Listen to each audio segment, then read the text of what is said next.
All right, there we go. Recording. Well, I feel like I should make you talk again so that you get captured. Thank you, Paula. That's Paula, everyone. Thank you so much for your leadership and for helping us think through opportunities like these to support one another and network. I know it means a lot to me, even though I'm not serving a congregation. I still try to see my role as that of providing spiritual leadership for a community. And the spirit of Alliance is what guides so much of how I think about my role and the needs we face in serving students. I'm the Dean of the Diana Garland School of Social Work at Baylor University. I know pretty much all of you, and I'm really grateful that you've taken this time out of your schedules. I know you're all wrestling with how to support family and community through your congregation in these tough days. And it is just overwhelming to balance everything and to imagine how to meet the needs of a church, both personally, spiritually, as well as organizationally and administratively. There are challenges that I'm sure you're having to wrestle with. One of the things that we talked about in forming this was just how we're using technology to provide a sense of community. I noticed immediately after we began to talk about lockdown and we began to talk about churches meeting virtually, I noticed in my feed Ellen and John and Aurelia and Carole as some of the first pastors offering social media opportunities for blessing and prayer and community. And it was about that time that Eric, who might now have joined us by phone, Eric, is that you? If it's not, somebody else joined us by phone, which is great. But Eric and the Cairn leadership team were thinking about just kind of our next steps for planning future networking opportunities, and began to think, what does this immediate crisis situation mean for us in terms of how pastors are serving? So I said, well, let me just see if I can ask this group of Facebook friends if they'd be willing to share some of what they're doing. And of course, they want to learn from others as well. So I think what I'd like to do is ask those of you that I invited to be panelists to maybe go first in answering a question, and then we'll let everyone else join in responding. And we'll do that even with introductions. And I think just to make it easy, I'll ask the panelists to go alphabetically, and then others can follow alphabetically after that. With the first letter of your last name. I'm learning tricks of how to do these kind of virtual meetings.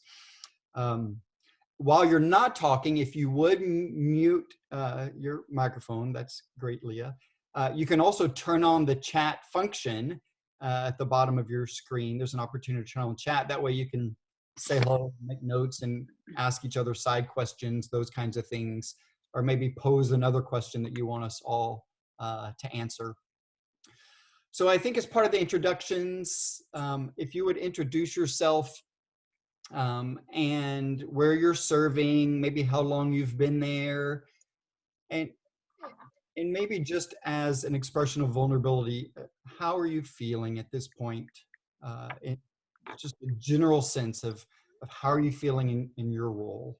I know that's a loaded question, but I really trust this to be a safe place where we can say, you know, I'm just completely overwhelmed, doing the best I can. Maybe you have a greater sense of hope than that, but I think for where I am, that's kind of how I would start. We're facing budget challenges. We're trying to support students who are now being diagnosed in my small school even, so I know the rest of the university's doing that. Faculty who are stressed because they're not used to the technology. Some students who can't afford access, and we're just assuming they can. Of course, students and faculty carrying family responsibilities and other financial struggles. And in my role, I just feel like, you know, I'm not responsible. There's only so much I can do, but like a pastor, again, I think I feel a burden for so many of those things, and try to just offer a sense of community support, real tangible support where I can, but at least a sense of spiritual support of hold on, God is still God. God is still providing. All manner of things shall be well. Just drawing on the spiritual resources that we do have. Thank you for being willing to join in this conversation and offer that same sense of vulnerability and the challenges you experience, as well as the hope we offer to one another. So, John, would you start us off? Sure. Although my name actually is derived from an old East European spelling that is Pvallenger. Good try, buddy. You're still first. All right. My name is John Ballenger. I've been at Woodbrook Baptist Church right outside Baltimore, Maryland for coming up on 17 or 18 years, I forget. I'm tired. I feel like I've been on a learning curve,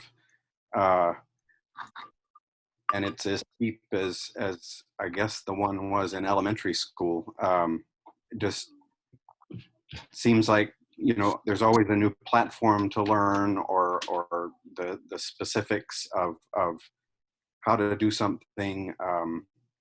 I'm teaching a class at a local university and trying to figure out online distance learning.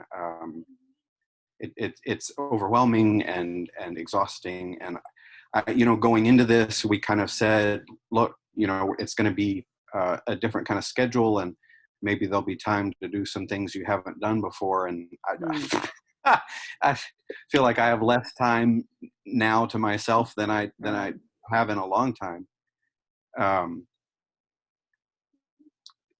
So is that enough in the way of an introduction?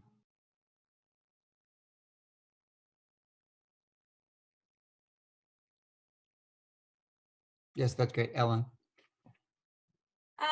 So I'm Ellen DiGiosia. I've been the pastor at First Baptist Jefferson City, Tennessee we're coming up on 3 years this summer. You may see a glimpse of my dog, who was freaking out a minute ago that she couldn't be near me. I'm feeling very tired. I resonate with that, John, that there's more to do now than there is when I'm in the office. More pastoral calls to make, more things to learn. And we had to make the hard decision to suspend our search for an associate pastor. And I'm currently the only full-time permanent staff member. And we have been working for a while to have someone to help share that load.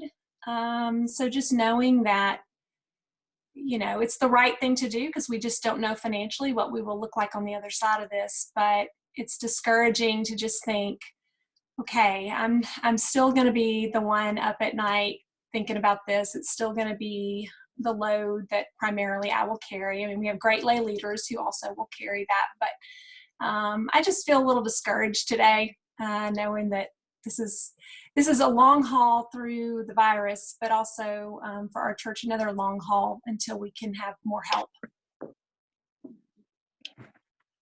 Thank you.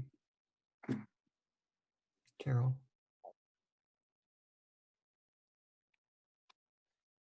My turn? Okay. So I'm Carole McEntyre. I am the senior pastor at First Baptist Church in Columbia, Missouri. I have been here for almost 8 years now.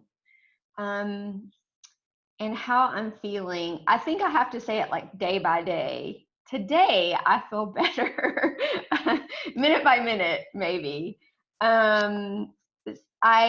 I feel like I've had certainly moments of anxiety, fear, one total meltdown in the last week with crying and snot and the whole thing. And today I feel better, just because even though the world is totally upside down, it's like, okay, now we've got a little bit of a schedule. And I don't know, for somehow that makes me feel just a little bit more in control. And I feel a little bit better about that. And I am balancing, taking care of kids at home, little kids. But again, working out a schedule. Some days I think they're doing better than I am. Like they've been rolling with it much more than I have. So today is a good day. And that's it. Thank you, Carole. Aurelia. Okay, hey guys, I'm Aurelia Davila Pratt, and I'm in Austin area, north of Austin, and Round Rock is where our church is, Peace of Christ Church. I started the church with a group of people 8 years ago, and I've been the lead pastor for the last 2 years. There's 2 other pastors on staff with me. We don't really make money doing what we do, and so that's why we have so many pastors. Just letting you know that. Don't get it twisted. But I think today feels more like a low day for me because I'm, everything's settling in, kind of a new normal for this week, I guess. And the future's unknown, but I feel overall very hopeful and very proud of the way our community is handling this. We don't have a building. We always say we're not bound by politics or payroll. There's a lot we just don't have weighting us down, and I think that has helped us out tremendously in this scenario. We just are doing a lot of letting go, and that has released a lot of weight off of my shoulders. But I also feel that, as the lead pastor, senior pastor, whatever, you just have a different burden than everybody else on staff that is always with you anyway. And this is a new kind of burden that I'm getting used to the weight of and trying to figure it out. And so that in and of itself is very exhausting. I feel like the way I have to look at it and the way we're looking at it is that we're building a new church right now. I don't believe that we're going back to anything. That's not happening in my mind. We're building something new, and that's why I feel hopeful, because that's really what we've always been trying to do. But I also realize it's easy to say that when you don't have, full-time staff and a building and ministries that were happening every week at that building and all this kind of stuff. And so I say that with those things in mind. Well, Peace of Christ is a beautiful name for what you're doing and how you're trying to envision that. Thank you. Thank you all. So if the others of you would also be willing to introduce yourselves. Not everyone's last name shows up on your photo, so we'll just have to, figure out who's next. I'm going to guess Doris Ann might be first among the rest of the group, and I'll just go ahead and call on you. And if someone has a name that starts with an A or B, they can just jump in after you. But if you would also be willing to introduce yourselves, where you serve, how long you've been there, and a little bit about how you're feeling in the midst of this. Sure, I'll just warn Charles that he's going next.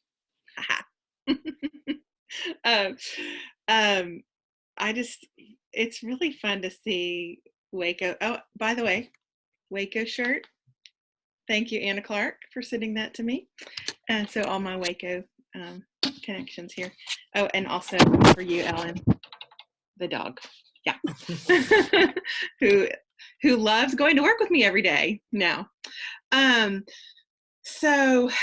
Yes, I'm Doris Ann Cooper. I'm the pastor at Watt Street Baptist Church in Durham, North Carolina.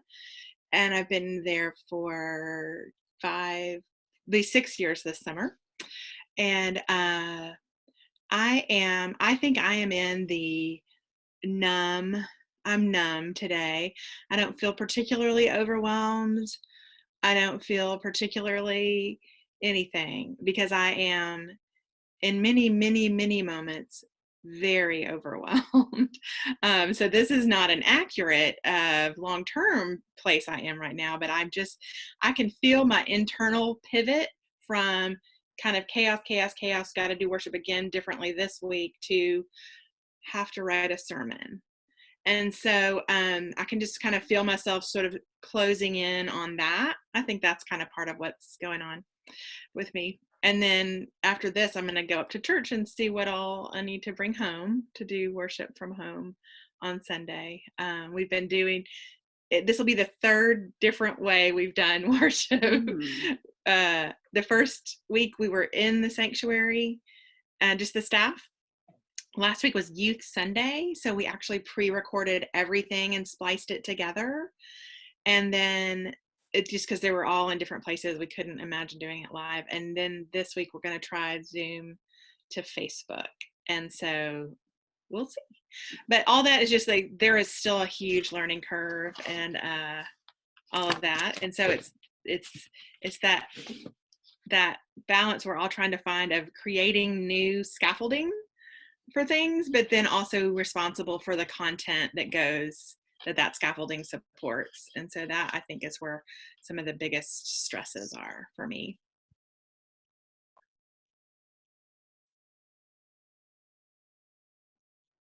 All right, well, I'll go next. Thanks, Doris Ann, for putting me on the spot. I am the associate pastor at Central Baptist Church in Lexington, Kentucky. I've been here over 6 years, and I do everything from missions to youth to children now. So lots of different areas that way over my head, and we're trying to still sort things out. People have been very gracious with us figuring out, so that has been good and comforting in the midst of all this. Today, and probably started last night, just a lot better than a couple of days ago when we were having sort of a crisis of private information of somebody's health getting out on Facebook and being traced back to an email that we put out to just the church. And that blew up this physician's practice.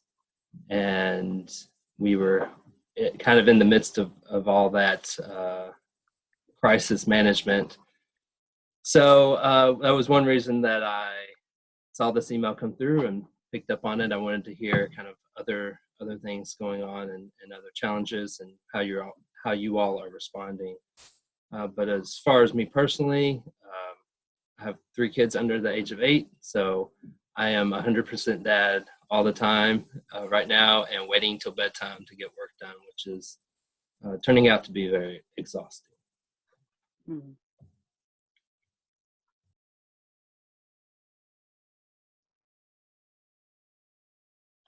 I'm Mimi Walker. I'm at the church in Ponson Highland, formerly Druid Hills Baptist Church in Atlanta. I've been here 12 years now, and we're holding our own. I feel for Ellen because I didn't have an associate for about 5 years, and this past summer we hired a part-time associate, and I am thinking if he wasn't here, I would be going crazy trying to do all this myself, but just having somebody else that's like catching the details and bouncing them back and forth has been a big help in navigating the last few weeks. But we've been doing the FaceTime from part of the church with just a few of the staff here so far for the last few weeks, and that's been going fairly smoothly. We've been getting pretty good response from the congregation. Not a giant congregation, so it's a little bit easier to be keeping up with everybody and making sure they're doing okay, and those who are able can find us with the online social media things that we're doing. Otherwise, lots of phone calls.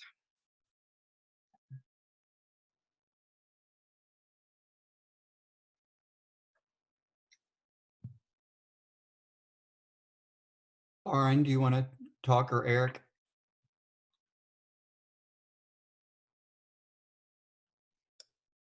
Did you say my name?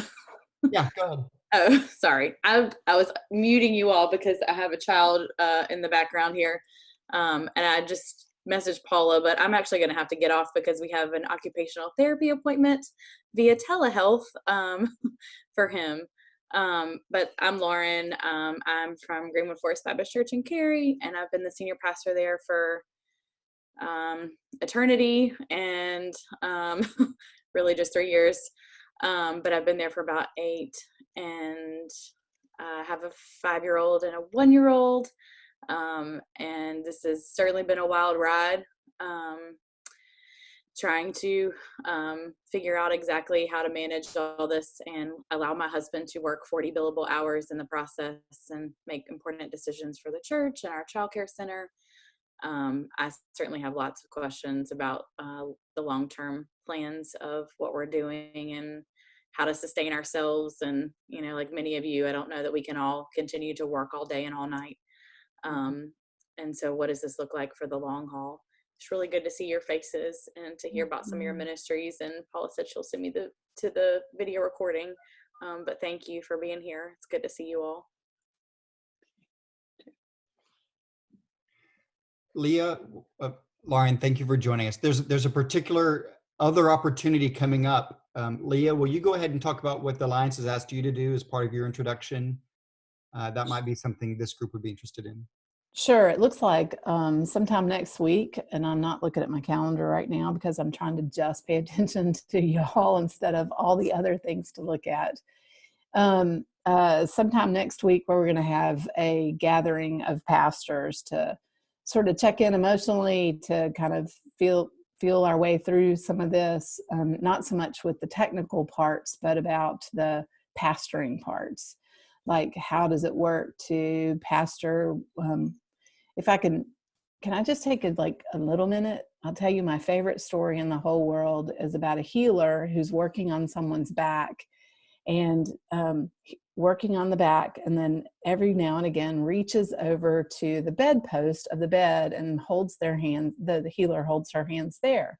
Then she goes back to the bed and she back to the back and rubs the back, and then goes back to the bedpost. And after several times of doing this, the person in the bed finally says, "Why do you keep grabbing the bedpost?"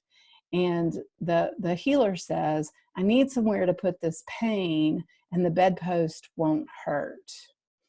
What I'm hoping for in spending some time with pastors is to figure out how we can support one another and be the bedpost, so that our pain doesn't hurt each other, but the pain that we bring from our congregations, which does hurt right now, we can have a safe bedpost to kind of let go of some of that pain. So, and I think it's on Monday the 30th, and I think if I recall correctly, it's going to be at 11 in the morning. Correct.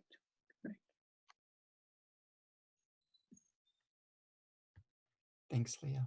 Will you go ahead and say more about where you're serving and how you're feeling as part of this? Sure. I'm Leah Scholl, obviously. I'm the pastor of Wake Forest Baptist Church here in Winston-Salem on a college campus, Wake Forest University. What I'm feeling a little bit of decision fatigue. I got lucky that some of my decisions had been made by the higher ups on campus, so I didn't have to decide when it was that we would try to close the building down and that sort of thing. And I don't have a building, thank God. I'm also, I'm probably like many of you, bounced around feelings wise. I have 3 horrible hours, and then I feel okay for 6 hours or so, and then 3 more horrible hours. I am the only full-time person on staff, and I do feel a lot of need to reach out to most of my congregants weekly. And I'm also standing in the digital divide. I have many, many, many of my congregation who do not do anything digital, and yet they still need a pastoral touch. And then I've got folks who can do all this stuff, and so I find myself much easier to reach out to those than to reach out to the ones who don't have that.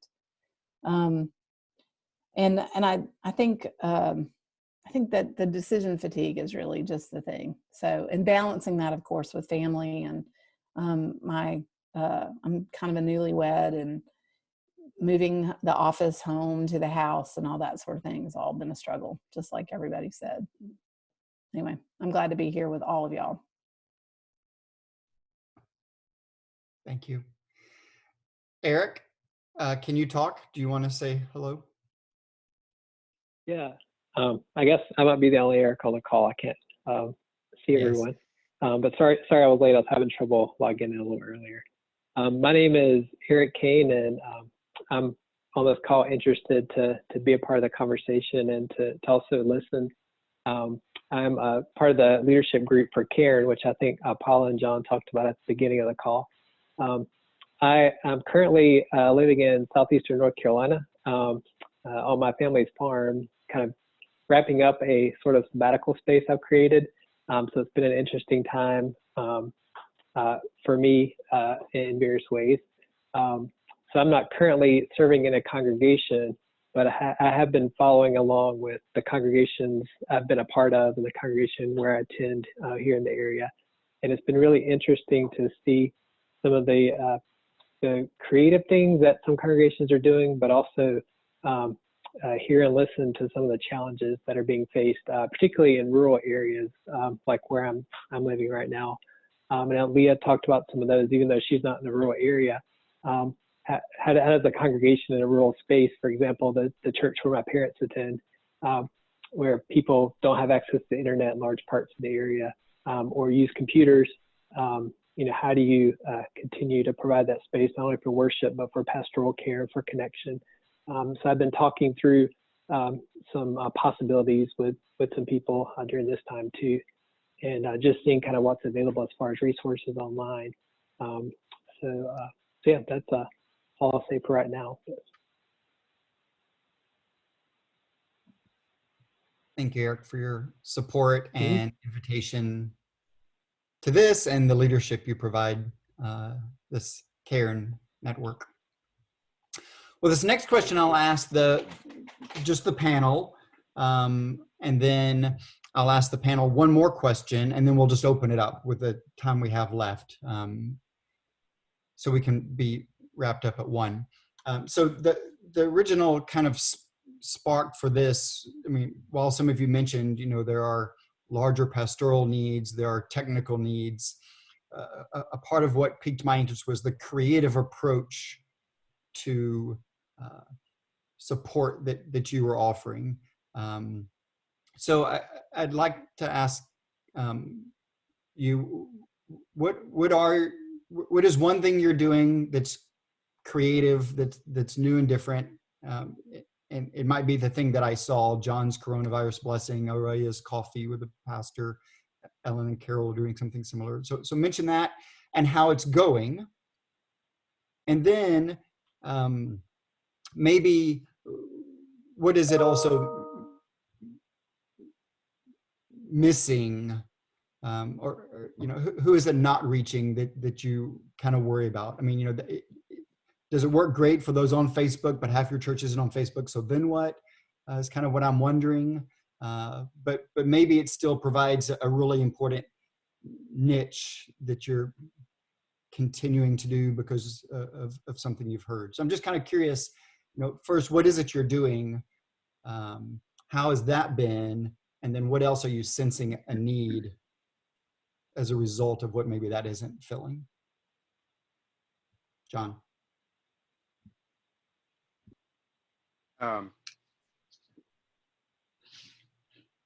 So the first thing was figuring out what platforms we had. And Facebook obviously was one, and the church Facebook page. And then we have a email distribution list. So that's another platform. We set up a WhatsApp group and sent the link through the email. So everyone who wanted to opt in to kind of chat through the week, and that's been a much more informal platform. People, checking in and commenting. We've encouraged parents to send in videos of their children playing. So we've got bike riding and soccer and all that, and we post and share those. Art. One kid's got an order for cupcakes, from half the congregation now, I think. And then, so we figuring out those platforms. We had gone through the congregational list a while back to find out who was not receiving email. And for us, most people are. We've got a couple of senior adults who don't. And so there's been more telephone touching base with the senior adults and coordinating with the Sunday school teacher, who does a really good job of staying in touch on a more regular basis. We've done a Zoom Wednesday night prayer meeting where we invite people to, and Charles, one of the things we usually do a church covenant on Wednesday night that we pass out that lists the concerns. And, I've been pretty careful about anyone who sends anything in. Okay, is it okay if I put this out over email? Just because not knowing, is this more vulnerable in terms of security? Greg is the associate who works with youth, and he's set up a youth group chat that meets 3 times a week, and then a Zoom Sunday night youth group time. We've got a Sunday school teacher who does a meditation Sunday school class, and he's moved that onto Zoom and is in the process of expanding it from just Sunday morning to offering it several times through the week. Kind of what we settled on early on was, let's have as many different opportunities for people to see faces and get information and feel like they're still a part of the community. So the blessings, I video a blessing except on weekends and post that. I was doing a Lenten confession anyway, and so that has been another touch point. Started collecting quotes from Love in a Time of Cholera and different blindness, different books written in times of challenge, and post that with a few questions about how it applies to us today. Aware, that these groups are all opt-in, and so aware of those who don't opt in, and have set up several Google Docs. So I've got a schedule Google Doc that different people are adding to, so that we can keep the congregation apprised of here are opportunities. We've got another Google Doc going, asking people, who are you aware of who is either struggling particularly or who is feeling out of touch, is not a part of these other groups, so that we can take some initiative in reaching out to them.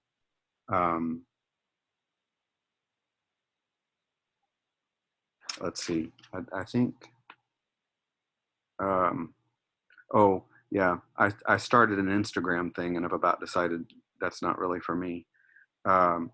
And then, church, we did from the get-go, we did not do the live stream.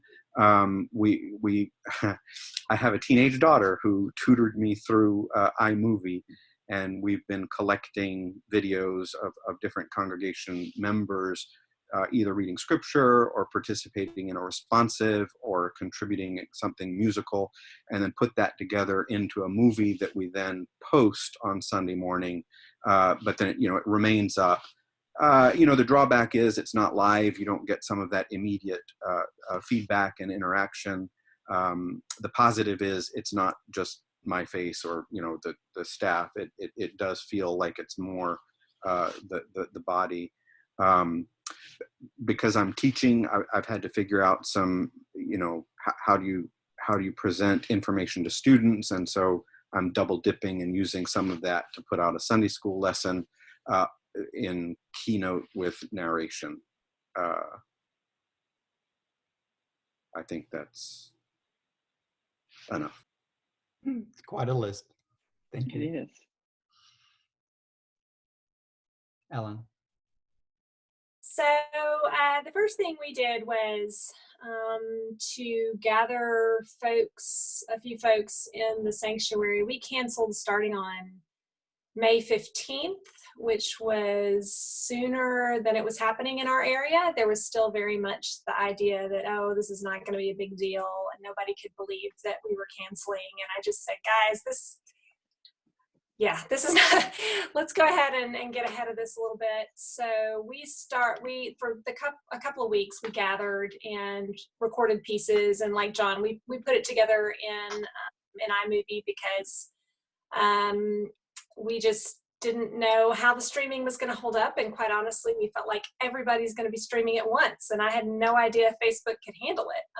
And we have found that Facebook is kind of not completely handled it. So I was glad we did that. But starting this week, we recorded a little bit last week ahead of time. And then this week we've got people, recording their pieces at home and putting it together. And like John, our congregation really values lay leadership in worship. And so this was a way to involve some people. This will be our first time doing it this way. We'll see what happens. We're going to also I tried last week and it didn't work, but I'm going to try to push that to a Facebook premiere. So what you do is you put that on YouTube, and we have a YouTube, so everything also goes to YouTube. And you can actually have it premiere on Facebook so that it's streaming at a particular time, and everybody can do that live checking in together if you want to, but then it also stays up. So we tried it last week. Facebook never could get it together. We couldn't get it uploaded. We're going to try it again this week, see what happens, see if that helps us in terms of engagement. And then we started the next day on the 16th, a daily prayer. And it's just, a little conversation, a little lighting a candle, reading a psalm, and praying together. And for the first couple of days it was me, but now we've got folks from our congregation who are weighing in on that. Most of them are doing it through Facebook Live. A couple of them are recording it and then we post it. And it's good for people to see my noggin occasionally, but also to see other people's noggins. And so we're glad we've got other folks who are willing to do that. We're lucky that our congregation is already divided up into deacon groups, and so our deacons are making weekly contact. And then I am going slowly and surely all the way through the directory and contacting folks as well. But we know that they're getting weekly contact rather from their deacons, and the deacons are keeping us up to date on what's going on. We haven't had a confirmed case yet. We have a possible who's in the hospital, but she is recovering well. So I have a lot of concern about what happens when it really hits our area, when testing really ramps up here, which it hasn't yet.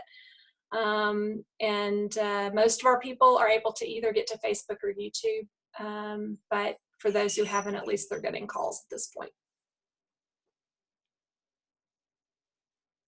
John, is it okay if I interrupt real quick? Yeah, sure. One, thank you, Leah, for this space thing. That's wonderful. Every now and then you learn something, and it's just so helpful.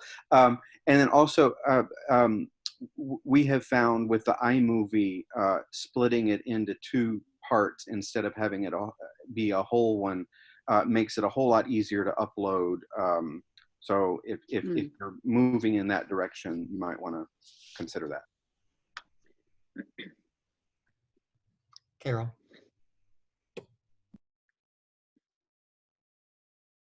So I think that when this all started, we were grateful that we have already been webcasting our service for a number of years, and we try to continue using that platform. But we also realized quickly that because so many people were streaming, it was causing issues. I know a lot of churches have problems. So then we tried to split it and go to a lot of different platforms. So that has been an interesting learning curve, like all of you have mentioned. And I feel like we're going to continue to have to think about that and work on it. I would say a couple of things that are like low tech things that I've been grateful for. Our congregation the last few years has been learning the practice of breath prayer. And I have felt like that has been like God's provision for us during this time, because I think that's a really great practice. And so via email and via Facebook Live, we've been encouraging people to do breath prayers, and particularly suggesting a couple of breath prayers like Holy Spirit, hold me close is one we've been suggesting. And when I'm afraid, I'll put my trust in you. And then I love that I'm getting some responses from congregation members saying that they've been doing, one of them told me yesterday, I've been doing the Holy Spirit hold me close prayer, but then I've been inserting the people's names that I want to pray for. So Holy Spirit, hold so-and-so close. So I love that people are taking what we're suggesting and then adapting it, which has been wonderful. We, of course, have been immediately put into place like the Zoom meetings. We tried to take the things we were already doing, so our adult small groups are already meeting, and put them on the Zoom platform. And I think, actually, I've been shocked at how well that has gone. We sent out some very specific instructions to people through email about how to use Zoom. So I've been very proud that some of our people who had no idea how to use Zoom have ventured onto that platform and have been willing to do that. We also started a Zoom at noon with the pastor on Wednesdays, which I just did the first one yesterday. And that was really wonderful too. I think just people being on there and seeing each other has been really important. We did it was simple. We did Lectio Divina. We did some prayer requests. I actually have been encouraging the congregation to think about memorizing Psalm 46 during this time, so that when we come back together, we might all know that and be able to say it together. And so we did Lectio around that passage yesterday. And I told the congregation, in a way, I wish I'd picked a different passage, because it hits a little bit too close to home when it says, you know, when the earth changes. I'm like, oh, this couldn't be more accurate now. Scripture, you get us again, you know. So we've been doing that. We also are doing just a simple like pause for prayer twice a week, once in the morning and then once in the evening, which is just like a guided prayer time using the breath prayers and some other things, just like 15 minutes for people who need that check-in and just need, you know, to kind of get recentered. A couple of other things I've been thinking about in terms of social media. So being a social worker, I love social science research.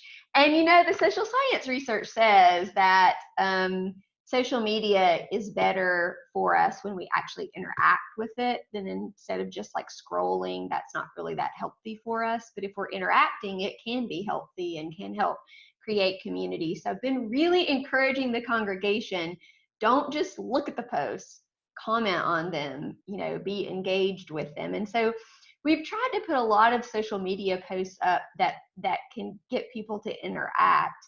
And of course, we've done some, you know, more serious ones, more ones about scripture, but we've also been trying to do some fun ones and funny ones, because I think laughter is a really good coping mechanism. And so, like, for instance, we posted a couple of years ago, our congregation studied the Enneagram. And so a lot of people in our church know the Enneagram, their Enneagram number.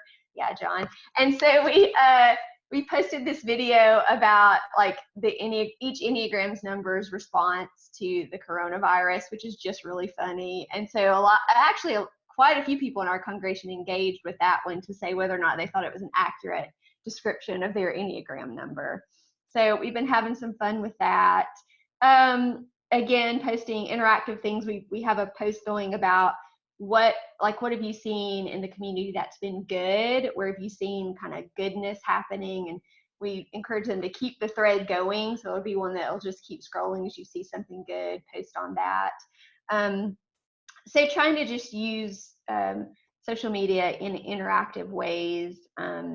The other thing I would mention is that, again, it's an old, you know, an old school thing, but as some others have mentioned, having people calling folks who are not connected on social media. But I still think that's really important. And I've been getting, you know, we have particularly our senior adults and our people who live alone broken up among the diaconate, are asking them to call them every few days just to check on them. And just this morning, you know, one of my deacons called and said, so, you know, Mr. and Miss so-and-so, you know, they live alone, they're in their 80s.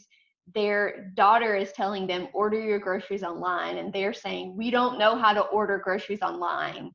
And so the deacon and I were just strategizing about how to go and get groceries for them this week and deliver them, and then trying to figure out if we can teach them how to order groceries online. And if we can't, I mean, we may just have people who are, going to get groceries for them. And I think those things are going to be just essential work of the church that we can do during this time. I'll say one last thing. Oh no, I got to go, don't I? We have other people. One last thing. Ellen gave the good post the other day that we shouldn't overfunction as pastors. I've been trying really hard to think about that too, because I think we feel like our work is so important. There's so much to do. So try not to overfunction. Thanks, John. Thanks, Carol. Aurelia? Hey, thanks guys for the ideas, and I really appreciate this space. I do have to sign off like right around 1, so I'm so sorry to jump off early. This is not I know we're all figuring out new work times, but I have a 4-year-old, and so I'm working most predominantly in the early mornings before she gets up and before my husband starts to work, and then some during her rest times. So anyway, thanks for creating this space and for all your ideas. I'll just really quickly say some of the stuff we're doing right now. We threw everything out. We were on the early side of putting out a statement saying we weren't going to be meeting, and we at that time made the decision to just throw everything out we had planned for spring. And so we really are just creating a bunch of new stuff. I literally just got a text. It's popped up on my screen right now from one of the people from our congregation. We're doing a happy hour HIIT workout on Facebook Live on Friday, and she's leading that. So that's something new we're going to try this week, encourage people to get moving and help with the stress and anxiety that people are feeling. So we'll offer a little space for that. We are doing coffee with a pastor every morning at 10 a.m. Central Time. And there's 3 of us, so we just rotate every day. We offer a meditation or a poem or a litany, or just some thoughts addressing everything's changing every single day. So we're addressing every single day and offering some hope and solidarity, and seeing a lot of engagement with our people. We never get feedback. Any feedback's good feedback. So to get so much feedback lately that they're revolving their day around that moment, and then to see them talking to each other in the threads, and it's a really good encouraging, uplifting moment for our community. Also seeing a lot of people tune in that have been following us that don't live in the area, and they're asking us to keep doing that, so they get to participate in the community. We're doing Zoom calls like this one on Tuesday nights. We split them up into groups of 5. We just have a lot of people that have Zoom premium accounts in our congregation. So we collect all those, get enough links, and make sure they're small groups so people can have real conversation with each other. We're calling it Zoom Social Hour. And then we are doing our Sunday gathering. There's 3 of us, so we share the load. So we just basically have it all stagger on Facebook Live. We haven't had any trouble with Facebook Live. So one of us will do a kid's message and a welcome, and then another one will hop on and do a homily, and then another will hop on and do a liturgy of some sort and a benediction. And then we just rotate every week so that everyone's doing something different each week. This is my pastor of worship and pastor of community care, so we're just all sharing the load right now. We've been doing meal trains for people in our community who are struggling, dropping meals on doors every day, dropping groceries on doors. We have people in our congregation who work at H-E-B, the main grocer in the area, and who work at Costco. And so we're just on the lookout for who's in need and collecting groceries and trying to keep people from having to go in the store as much as possible. We're sending out prayer requests to the whole church.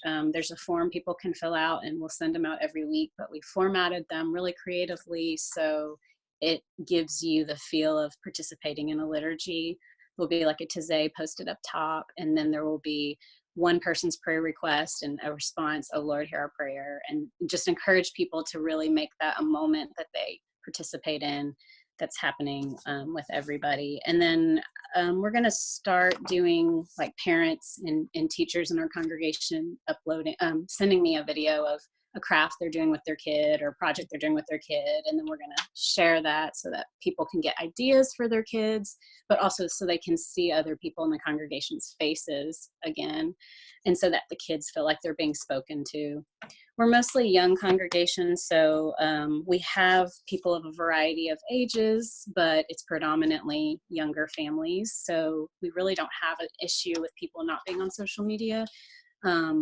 But for the few that aren't, we do weekly updates, and we share links to everything, and we encourage them to just get on social media. I mean, I don't know what to tell people. It's just the way to see people these days. Instagram is our preferred platform for social media. It has been for a while. We think it's easier to curate content and put it on Instagram, and it's easier for us to connect to people outside of the area. We've got several monthly givers who just follow us on Instagram that don't even live in the state, but they like what we're doing. And Instagram's just an easier place to connect with other ministries and other organizations than Facebook is. And it's also just, I think, becoming more used, at least in the demographic that we see. So what we do with all of our Facebook videos, especially Coffee with a Pastor, is we download those videos and then we upload them to IGTV on Instagram as a series. So we're trying to connect all of our social media platforms, and just we're just creating new stuff every day and seeing what works. If it doesn't work, we'll cut it. If it does work, we'll keep doing it. So that's kind of, we're just figuring it out as we go along. And we're getting a lot of good feedback from our community. I feel that they are feeling loved. And of course, we're calling people, texting people, checking in every day. We have a small church, so it's not impossible. But that's it.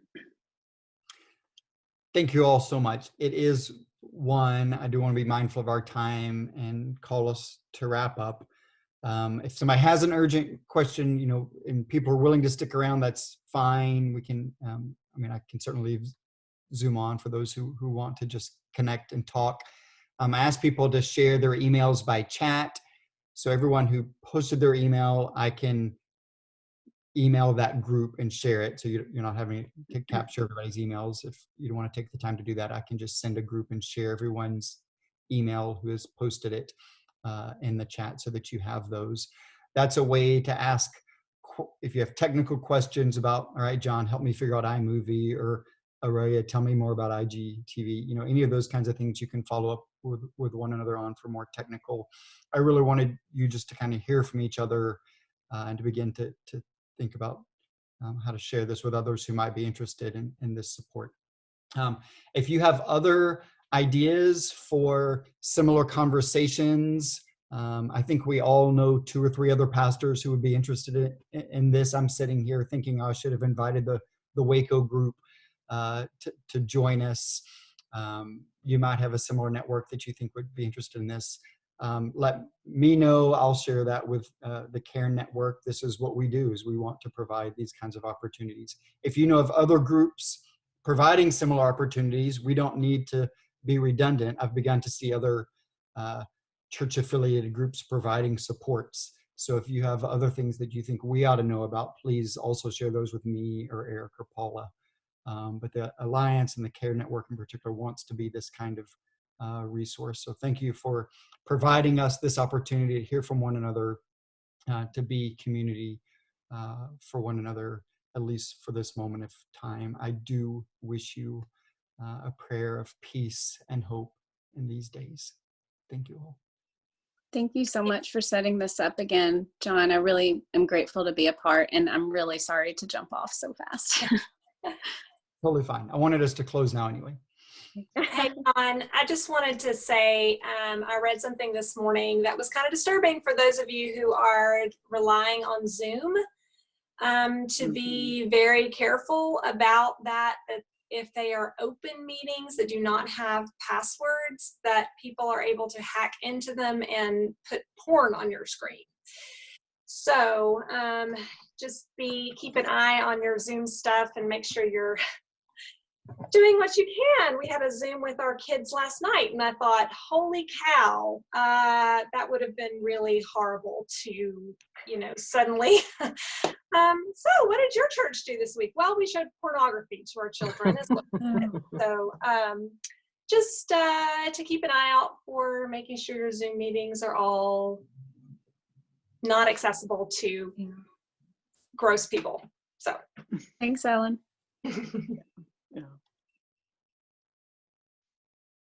Yes, certainly a concern. I think the premium has done a better job of locking down. I think it's the free, but also you can make your meetings private with password login, as she mentioned. So there are some things you can do related to that. Thank you so much, John, for convening this group and facilitating the conversation. Appreciate it so much. Absolutely, Paula. And I'm glad you added your real name on your account. I did. Yeah. Kathy McGoy is the one who sets all of them up, so I had to log in as her. Thank you all. Good to see you. Thank you. Bye, everyone. Okay. Bye. Goodbye. Bye. Thanks.